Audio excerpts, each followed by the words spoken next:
தவிப்பு தொடர்ந்து விடும். உள்ளம் என்பது உள்ள வரைக்கும் இன்ப துன்பம் எல்லாமே இருவருக்கும். என்னுள்ளே ஏதோ உண்டானது. பெண்ணுள்ளம் இன்று ரெண்டானது.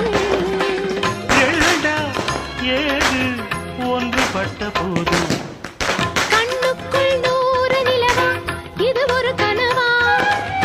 கைக்குட்டை காதல் கடிதம் எழுதிய உறவா? நாணம் விடவில்லை, தொடவில்லை, ஏனோ விட இன்னும் வரவில்லை. ஐயர் வந்து சொல்லும் தேதியில் தான் வார்த்தை வருமா? ஐயர் வந்து சொல்லும் தேதியில் தான் வார்த்தை